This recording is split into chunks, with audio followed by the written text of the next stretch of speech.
Que bom que você está aqui, que você trouxe um amigo, que você veio em família, que você pôde celebrar com Deus. Quando a gente se reúne, nós nos reunimos aqui para celebrar esse Deus maravilhoso, né? Esse caminho que Ele propõe para cada um de nós. E hoje nós estamos vivendo uma série especial, começando uma nova série que fala justamente sobre o objetivo de toda a humanidade. Se você for perguntar, se você for estudar, o objetivo final das pessoas é encontrar uma alegria de viver, viver bem, dizer assim, minha vida é boa.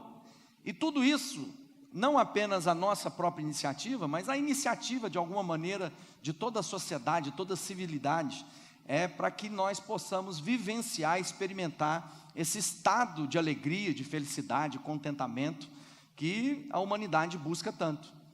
Então todo mundo aqui quer ser feliz. Quem quer ser feliz?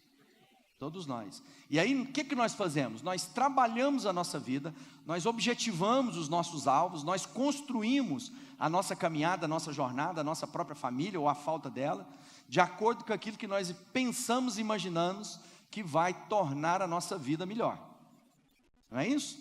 Qual o desafio? O desafio que muitas vezes a maneira como estamos buscando a felicidade, temos encontrado apenas um caminho de infelicidade. Então, apesar de termos toda a nossa, todo o sistema humano para promover uma vida melhor, nunca vimos tanta gente infeliz como nos nossos dias. Talvez você mesmo pode dizer, eu não sou muito feliz no meu casamento, tenho problemas com os meus amigos, minha profissão, não gosto de trabalhar no que eu trabalho, minha vida com Deus é mais ou menos, eu venho aqui domingo após domingo e não vejo mudança, transformação. Então talvez a gente está vivendo a tentativa, o empenho, o esforço, e muitas vezes bem intencionado, com lealdade, com integridade, mas que não alcança esse senso de dizer, eu sou feliz, eu tenho uma alegria de viver, eu gosto de viver, né?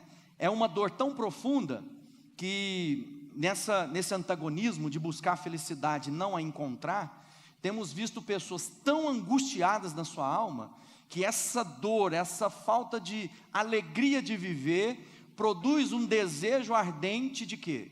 De morrer. Então, há um momento epidêmico de suicídio. E por quê? Diante de tantas possibilidades de encontrarmos a felicidade, as pessoas estão chegando à conclusão que nunca serão. E o pior de tudo, por mais que tentem, parece que são cada vez mais infelizes. E portanto, a única solução é matar a angústia que tem dentro de mim. E para matar a angústia que tem dentro de mim, eu preciso de morrer. Então, de alguma maneira, as pessoas têm mais medo de viver do que de morrer. Como pode, em dias como os nossos, em que tudo que é promovido é para que de alguma forma a gente possa encontrar a felicidade. Quando a gente então percebe essas coisas, nós podemos dizer, alguma coisa está errada. Porque nunca houve tanta possibilidade, tanta tecnologia no mundo, em termos, apesar das desigualdades, nunca tivemos tanta riqueza gerada pela humanidade como nós temos hoje, tantas possibilidades de entretenimento, de alegria, de realizações, mas parece que essas coisas chegam num determinado momento, não são suficientes para produzir essa paz que todos nós almejamos e procuramos. Então, quando a gente parou para pensar sobre essa série, nós vamos meditar muito, principalmente nos primeiros capítulos do livro de Mateus, onde Jesus fala do bem-aventurado, do feliz, e hoje a gente quer começar por onde Jesus começou. Jesus começa o ministério dele ensinando fundamentos para aquilo que ele ia propor como vida, como objetivo para cada um de nós. Jesus sai, ele foi tentado, foi levado, lá em Mateus ele começa dizendo sobre como Jesus percorre até o momento que ele começa a formar discípulos e anunciar um reino que ele vinha para implementar na terra. Então, qual é o nosso desafio agora? Aprendermos o caminho de Deus e aquilo que ele fala que é feliz, porque lá nas bem-aventuranças, que é uma porção conhecida em Mateus 5, fala feliz, bem-aventurado. Quem quer ser bem-aventurado? Para onde nós temos que olhar, irmão? Para a palavra de Deus. Por que a gente tem que olhar para a palavra de Deus? Porque muitas vezes aquilo que o homem propõe e que não tem respondido aos anseios, produz aprisionamento, medo, angústia, distúrbios emocionais, afetivos, de identidade, na tentativa de ser feliz. Eu vou ser feliz se eu sou assim, se eu for assim, se eu tiver tal tipo de coisa, se eu tiver... É uma crise existencial profunda que nós estamos vivendo. As pessoas estão cada vez mais perdidas naquilo que é o objetivo de Deus. Então nós queremos hoje voltar um pouquinho para aquilo que Deus é. Mas vamos às definições. O que é felicidade, afinal de contas? Todos nós estamos dizendo que queremos ser felizes e queremos trabalhar a nossa vida, e trabalhamos a nossa vida para encontrar a felicidade. Às vezes a gente está lá empenhado. O dicionário Michaelis diz assim: estado de espírito de quem se encontra alegre ou satisfeito. Alegria, contentamento, fortúnio, júbilo. Um outro dicionário, praticamente igual, diz: estado da pessoa feliz, satisfeita, alegre, contente, felicidade do vencedor. Que é aquela coisa assim das conquistas. Eu conquisto, isso produz um certo êxtase na minha alma, e aquele estado, então eu definiria como felicidade.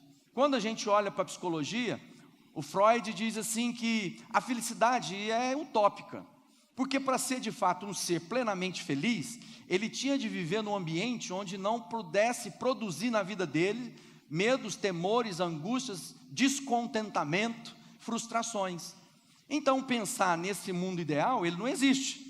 Então, Freud dizia, então o homem pode ser um pouco feliz, mas nunca pleno de felicidade, porque afinal de contas, a vida vai proporcionar dores e angústias, que isso vai subtrair dele esse tal estado de alegria e de felicidade. Os filósofos diziam, né, quando a gente olha lá a meditação deles, eles falavam assim, quando Epicuro fala, a felicidade ocorre através da satisfação dos desejos. Bom, então ele está dizendo, para você ser feliz, você tem que fazer tudo que você tem vontade. E é mais ou menos isso que nos nossos dias a gente está vendo as pessoas correr atrás. Você quer ser feliz? Faz o que você está com vontade de fazer. O problema disso é que quando a gente olha para aquelas pessoas que podem praticamente fazer e ter tudo o que tem vontade, nós não vemos nela essa felicidade, né, perdurada, como a gente imagina que alcançaríamos. Pelo contrário, se a gente for pensar, né, naquela pessoa que põe o seu objetivo nas coisas que ele pode ter, então é mais ou menos assim, se eu tiver tal coisa, eu vou ser feliz. Isso vale para gente, coisas e estados. Por exemplo, se eu tiver o casamento, eu vou ser feliz. E desculpa que o casamento, se não for bem fundamentado, é mais tormento do que alegria. Se a gente pensar, não, um dia que eu tiver tal bem, se eu for em tal viagem, se eu estiver desfrutando de tal coisa, se estiver na minha mesa essa tal comida, ou vinho de tal marca, eu vou ser feliz. E descobrimos que essas coisas podem, por um instante, produzir um certo prazer, mas elas não conseguem perdurar. Aí a gente olha para o pobre, aquele que não tem e que quer ter, ele passa a vida inteira tentando ter, imaginando que a felicidade estará naquelas coisas que ele não tem. Mas quando a gente olha o rico, que já tem todas elas, há um desespero de alma ainda mais profunda. Tanto é que a gente vê mais pessoas de classe média para cima, de classe alta econômica, se matando do que pobre. Por quê? Porque o pobre ainda tem ilusão que a única coisa que ele não é feliz é porque ele não tem. Mas quem tem, produz uma angústia tão profunda, porque apesar de ter aparentemente tudo, ainda produz aquela angústia que ele não gostaria de ter. É mais ou menos assim, essa crise do ter e do ser. O Salomão falou assim, no livro dele chamado Eclesiastes, ele fala assim, olha, Salomão era um rei, o mais sábio do seu tempo, o mais rico, o mais famoso. E se você pensa que o cara era fraco, ele tinha 1000 mulheres. Então para ele repetir de mulher, para ele dormir com uma mulher, depois de passar por todas que ele tinha, demorava 3 anos, dormindo com uma por dia. Então você imagina a serviceira que ele tinha. E ele fala assim, olha, e vou dizer uma coisa, tudo os que eu desejei na vida, eu tive. Tudo o que eu quis, imagina uma pessoa dizer isso, tudo o que eu quis. E ele começa a relatar isso lá, todas as coisas que o dinheiro, a fama, o respeito dos homens podia dar a ele, ele teve. E ele fala assim: cheguei à conclusão que tudo isso é vaidade. Isso não trouxe a alegria e a satisfação que eu imaginava que essas coisas poderiam ter. Então a gente olha para essa situação e fala assim: então o negócio é ser infeliz, porque nem um cara desse tem. E a gente vê as grandes celebridades, gente que você olha assim, que aparentemente aos olhos daquilo que é o sucesso ou da alegria humana, a gente olha para eles e fala assim: esse cara tem tudo para ser feliz, como é que ele está numa vida como essa? Vamos ser sinceros, quanta gente vivendo uma vida desgraçada, uma vida que não tem graça, não tem a bondade, a misericórdia de Deus, gente que vive mal e acha que é normal viver mal. Deixa eu dizer uma coisa para você: os planos de Deus para a sua vida é planos de paz, de alegria. Qual o problema? Que a gente não acredita no que Deus fala. A gente consegue ouvir o que Deus está dizendo, relativizar essas coisas, e em busca da felicidade que nós achamos que será de fato a felicidade que vai produzir esse acalentamento, esse contentamento que tem na nossa vida. E o que acontece? Descobrimos que não é capaz nenhuma dessas coisas de produzir a alegria que de fato eu desejo. Então, amado, um outro texto da internet que eu peguei lá nas minhas pesquisas diz assim: felicidade é um estado de ânimo que se traduz no sentimento de satisfação. Quem é feliz sente-se à vontade, contente, de bem com a vida. Contudo, o conceito de felicidade é subjetivo e relativo. Então, amado, quando a gente tem visto muitas pessoas em busca dessas coisas, tentando alcançar coisas na sua vida e sempre colocando essas coisas naquelas que estão à frente, naquelas que faltam. Às vezes a gente imagina que a felicidade está em conquistar o que eu não tenho. E aí eu anotei um verso do Mário Quintana, e ele diz assim: quantas vezes a gente em busca da aventura procede tal e qual o avôzinho infeliz. Em vão, por toda parte, os óculos procura, tendo-os na ponta do nariz. Quem aqui usa óculos de leitura, né? Põe lá o óculos. Então ele está dizendo o seguinte: quantas vezes você está em busca dos seus óculos, ou muitas vezes a pessoa coloca ele aqui: cadê meus óculos? E ele está dizendo, e talvez ele esteja tão próximo de você, que você não percebe onde ele está. A felicidade, ele está dizendo, talvez esteja muito mais próxima da sua vida, do que você imagina, porque você simplesmente se contenta como aquele avôzinho, que busca do lado de fora aquilo que está próximo. Quando o Salomão, lá em Eclesiastes, que eu citei, ele diz assim: entendi, depois de tudo, que ele vem lá, falando que é a vida, se a vida é sabedoria, se são os estudos, ele diz que o muito estudar enfada e canseira, ele fala que a festa do Salomão, os melhores cantores do seu tempo cantavam. E ele diz assim, em capítulo 3 de Eclesiastes, verso 12: então entendi que nessa vida, tudo que a pessoa pode fazer é procurar ser feliz e viver o melhor do que puder. Por que Salomão está dando esse conselho para nós em Eclesiastes? Porque Eclesiastes é o livro do homem tentando entender a vida pelos caminhos do próprio homem. Ele desconsiderou Deus e falou assim: parei para pensar a respeito da vida e fui tentar encontrar as respostas para que pudesse fazer sentido a minha existência. E no final, ele chega lá e diz assim: no final entendi que tudo é vaidade, que nós devemos apenas conhecer a Deus, glorificar a Deus, porque é isso que vai dar sentido à nossa existência. Qual o problema? Que nós vivemos em dias em que as pessoas, e não só nos nossos dias, mas na caminhada da humanidade, nós vemos as pessoas com tanta infelicidade, pelo simples fato que todos nós fomos criados por Deus, pelo Criador, para vivermos conectados com Ele, em que Ele é a fonte da vida. Ou seja, só há contentamento, só há plenitude, se eu estiver ligado à fonte de vida. Quando o homem se rebelou contra Deus, ele desconectou-se da fonte que produziu tal contentamento na nossa vida. Porque a gente vai percebendo que felicidade está muito mais com estar em um estado de espírito de paz, do que exatamente com euforia de emoções. Porque a psicologia está dizendo, olha, para que você seja feliz, tira aquilo que te dá problema. E Jesus diz, no mundo você teria aflição, você vai ter tribulação, você vai ter angústia, vai ter perseguição. Ele fala assim, então no mundo é impossível alcançar a felicidade, porque o mundo faz parte dessas dores e angústias que vêm contra mim, e que não estão no meu controle. Quando a gente então pensa, então se eu fui desconectado da vida, a vida que agora tenho não é suficiente para produzir contentamento. O homem pecou, foi desconectado com Deus, e Deus tinha dito o quê? O dia que você me desobedecer, você vai morrer. Mas o homem não morreu no sentido de deixar de existir, o homem continuou existindo. O problema é que a existência do homem, daí para adiante, foi o quê? Entender e encontrar contentamento na vida, sempre em busca de algo que pudesse preencher o vazio que ficou quando ele se desconectou do Criador.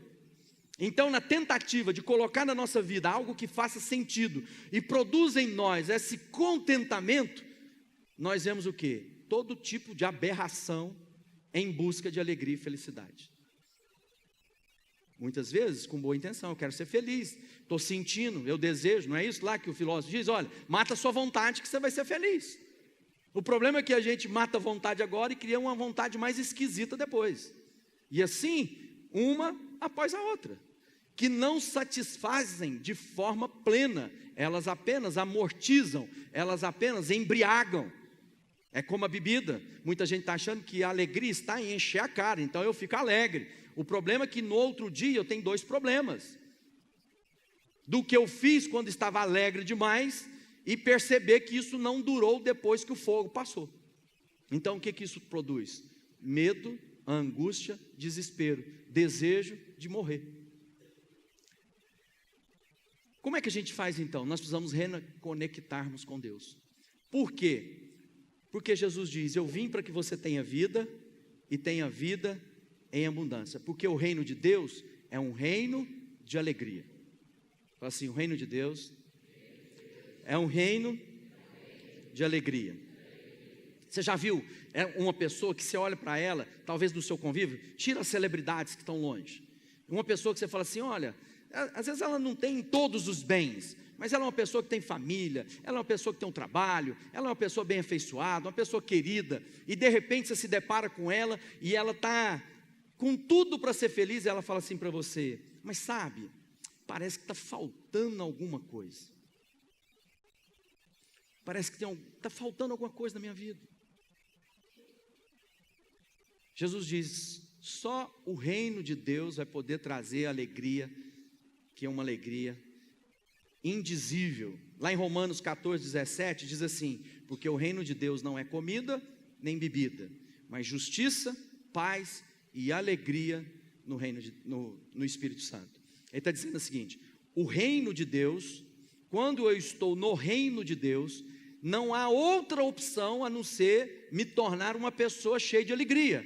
Por quê? Porque agora não se trata mais de uma possibilidade, mas daquilo que eu sou. Se eu sou cidadão do reino de Deus, o que eu sou? Esse reino é de paz, justiça e de alegria. E é mais, na palavra de Deus, a alegria deixa de ser apenas uma possibilidade para se tornar um mandamento.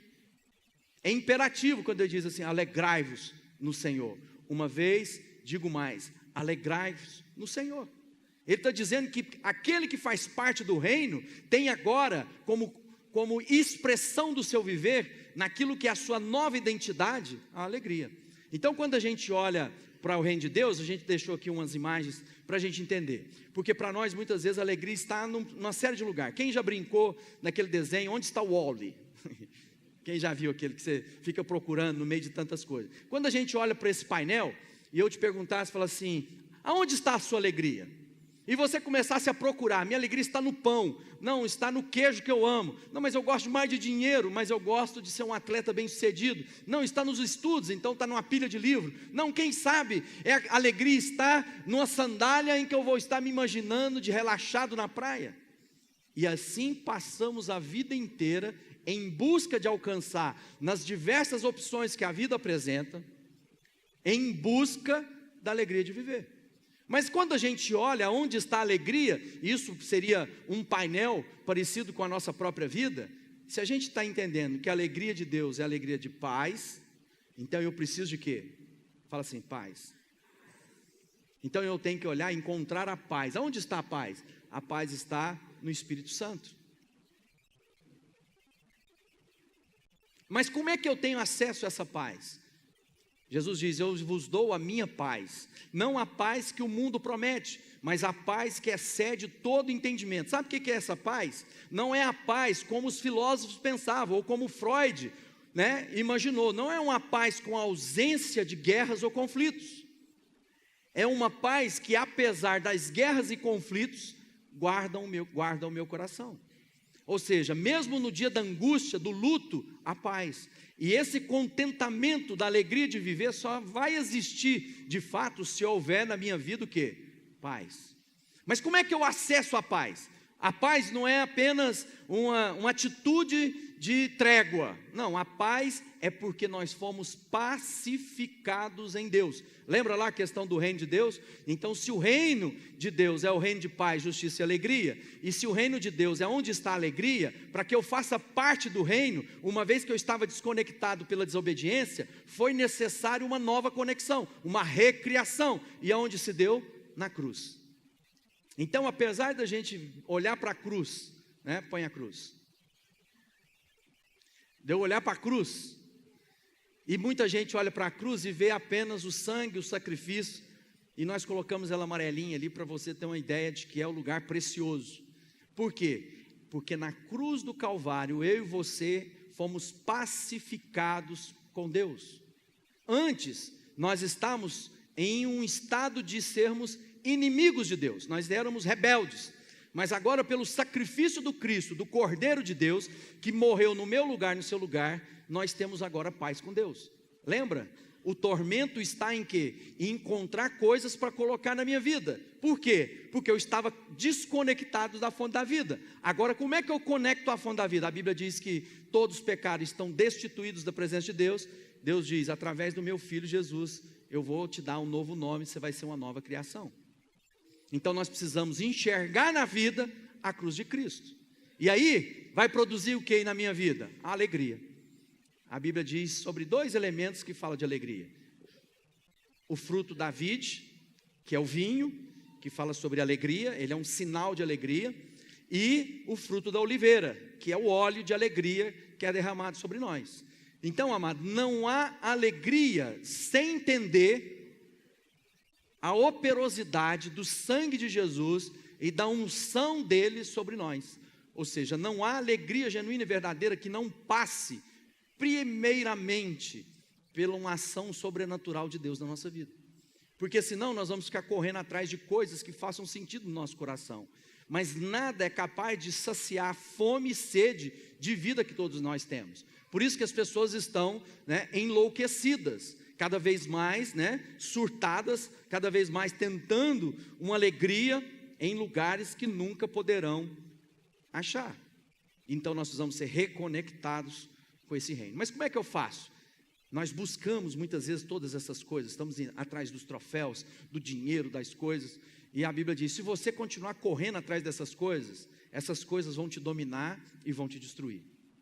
Por quê? Porque elas nunca serão capazes de saciar a sua sede de viver.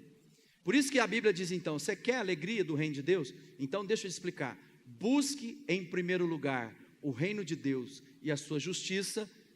O que é reino de Deus e a justiça? O reino de Deus é o lugar onde Deus é rei, onde nós podemos fazer aquela oração, seja feita a tua vontade, assim na terra, como ela é feita no céu.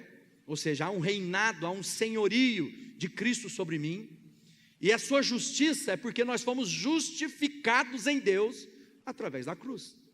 Então quando a gente entende isso, fui reconectado, e ele diz, se você buscar em primeiro lugar o reino de Deus e sua justiça, ele diz que todas essas coisas, que aparentemente eram lugares que daria alegria para nós, seriam acrescentadas na nossa vida. Ninguém aqui, Deus nunca prometeu para nós um reino de pobreza, um reino de doença tão somente. Ele está dizendo de vida e vida abundante, que muitas vezes influi na nossa maneira de viver. Não da nossa vaidade, nas nossas soberbas, mas naquilo que é próprio. Ele diz, Deus bem sabe que precisa dessas coisas, porque quem busca o que comer, o que morar, o que vestir, como objetivo da sua vida, são aqueles que não conhecem a Deus. Está lá em Mateus, no capítulo 6, verso 31. Portanto, não fiquem preocupados perguntando, onde é que vamos arranjar comida? Onde é que vamos arrumar bebida? Ou onde é que vamos arranjar roupas? Verso 32 ele diz, pois os que não conhecem a Deus é que estão sempre procurando essas coisas. O Pai de vocês, que está no céu, sabe que vocês precisam de tudo isso. Portanto, busquem em primeiro lugar na vida de vocês o reino de Deus e aquilo que Deus quer, diz essa versão, e Ele lhe dará todas essas coisas. Qual é o problema? Que eu estou em busca, eu estou objetivando a minha vida, aquilo que não é capaz de satisfazer.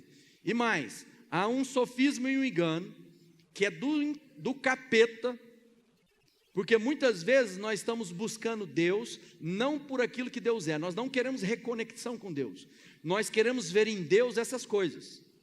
Ou seja, eu busco a Deus, porque o que eu quero mesmo são essas coisas. Então eu busco Deus como o meio mais fácil de alcançar aquilo que muitas vezes eu não tenho capacidade por mim mesmo de alcançar.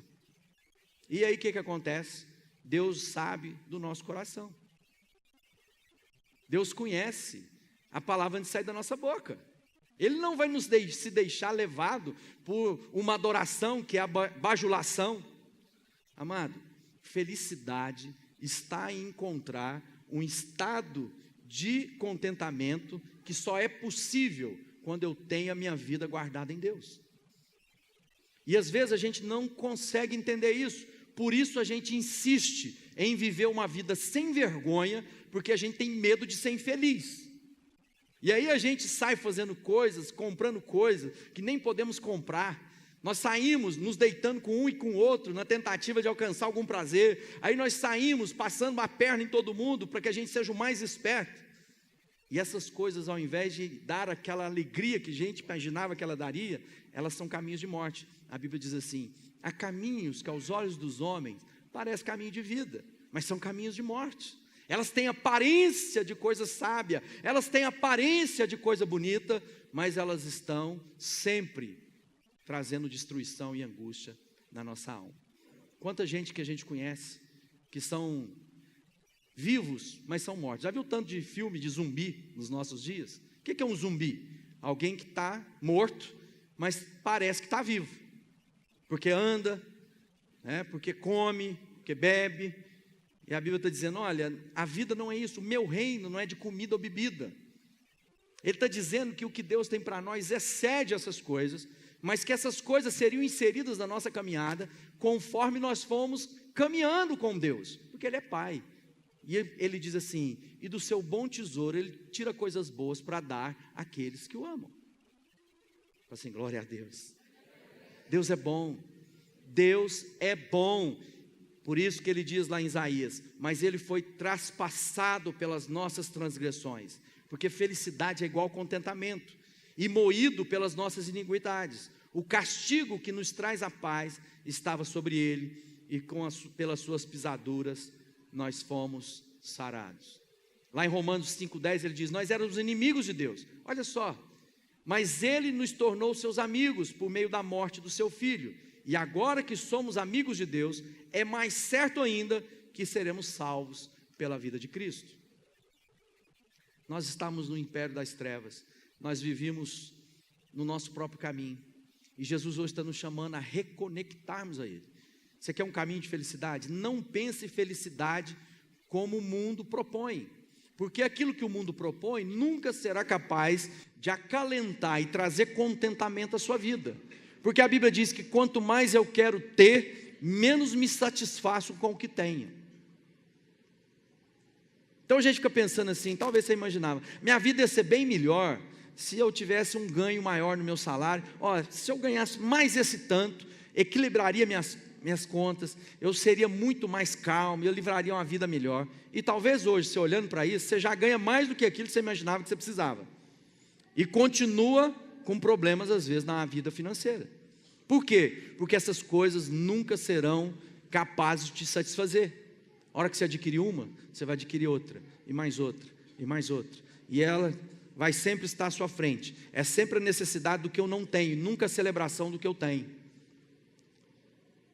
Jesus diz: vinde a mim, todos que estão cansados e sobrecarregados, e eu vos aliviarei. Tomai sobre vós o meu jugo, aprendei de mim, porque sou manso e humilde de coração, e achareis descanso para a vossa alma, porque o meu jugo é suave e o meu fardo é leve. Jesus está nos chamando hoje para reconectar a nossa vida com Ele. Jesus está nos chamando hoje para vivermos uma vida de contentamento, de alegria genuína e verdadeira. Não das coisas que eu posso ter coisas, mas não significa que a minha alegria está nessas coisas. Sua alegria não está no seu casamento, sua alegria não está nos seus filhos, sua alegria não está na sua vida profissional bem-sucedida, no quanto você tem guardado na sua conta bancária, quantos bens você foi capaz de acumular. Isso pode ser coisas na sua vida que promovem satisfação em alguns aspectos, mas nunca serão a resposta para o vazio que só Deus pode preencher na nossa caminhada e no nosso coração. Por isso que Jesus diz: eu sou o pão da vida. Quando ele escreve, quando o evangelista João registra no seu evangelho, eu sou o pão da vida, no capítulo 6, verso 35.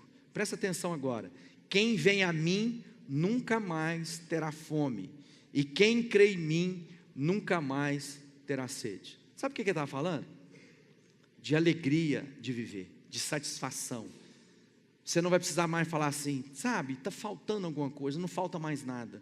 Uma vez que Cristo encheu o meu coração, eu transbordo de alegria. Sabe por que é vida abundante? Porque nunca a vida que satisfaz apenas a mim mesmo será capaz de ser plena. Jesus está dizendo, é abundante, porque é algo que entra na sua vida e transborda. E o transbordamento da vida que há em mim, que alcança a vida daqueles que em torno de mim estão, eu agora posso viver a plenitude que Deus tem para mim. Como é que anda a sua vida? Como é que está a sua alegria? Se fosse possível ter um medidor de alegria, onde estaria o seu tanque? Ser uma pessoa hoje contente, a paz no seu coração. Não estou dizendo que não há conflitos, que não há dores, que não há luto. Quem nunca passou por luto? Mas o fato é que mesmo no vale da sombra da morte, eu não temerei, porque eu conheço o Deus a quem sirvo, e o seu cajado e a sua vara me consolam.